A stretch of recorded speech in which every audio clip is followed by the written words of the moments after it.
हमारा देश कैसा है? वैसा ही जैसा आप छोड़ के गए थे। यानी कि हम अभी भी अंग्रेजों के गुलाम हैं? नहीं, अंग्रेजों से तो हमें 1947 में ही आजादी मिल गई थी। अच्छा, तो अब तो हमारे अपने लोग देश चलाते होंगे ना? हाँ, तब तो देश काफी आगे बढ़ गया होगा। जब हमारे अपने लोग देश चला रहे हैं तो गरीबी और भ्रष्टाचार का तो नाम ही नहीं होगा। सबको बराबर हक दिया जाता होगा, किसानों और मजदूरों का अच्छा ध्यान रखा जाता होगा ना? नहीं, ऐसा तो कुछ नहीं है। तो कैसा है बताना मुझे। कैसे हमारे अपने नेता, हमारे आजाद भारत के नेता, 100 साल हो गए मुझे गए हुए, बताना। हमारे अपने नेता वो तो अपनी जेबें भरने में लगे हुए हैं। आने वाली 7 पीढ़ियों को नहीं बल्कि 700 पीढ़ियों को ना कमा कर खाना पड़े उस चीज के इंतजाम में लगे हुए हैं।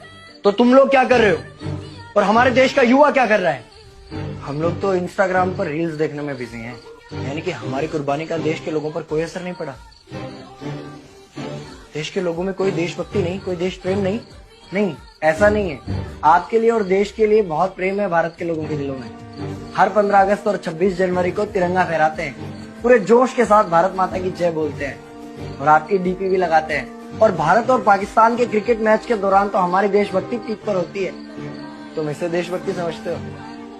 तो फिर क्या है देशभक्ति? अगर तुम्हारी देशभक्ति समाज को सुधारने में, गरीबों को अच्छी शिक्षा या बराबर का हक नहीं दिलाती तो कोई काम की नहीं है तुम्हारी देशभक्ति।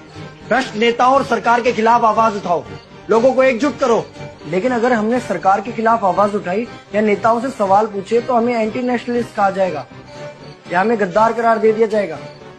तो डरता है। 23 साल का था मैं जब अंग्रेजों ने मुझे फांसी पर चढ़ा दिया। मुझे तो आतंकवादी कहा गया था। अगर अब नहीं जागे तो ये देश सोता रहेगा। ये सरकारें, ये नेता देश को बेच खाएंगे। इस भ्रष्ट सरकारी तंत्र से लड़ो। देश को क्रांति की जरूरत है।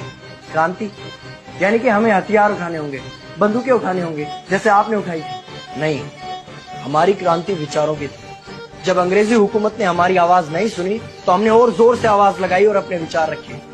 और क्रांति केवल सत्ता को बदलने तक सीमित नहीं है, बल्कि इस भ्रष्ट अन्यायी तंत्र को जड़ से उखाड़ कर फेंकना है। पर ये होगा कैसे? अपने आसपास से शुरुआत करो। जो भी तुम्हें भ्रष्ट नजर आए उसके खिलाफ आवाज उठाओ, एक्शन लो। तुम्हारे टैक्स का पैसा नेताओं की जेब में जा रहा है, हिसाब मांगो। अपने वोट का सही इस्तेमाल करो, लोगों को जागरूक करो और इस देश को आजाद करवाओ।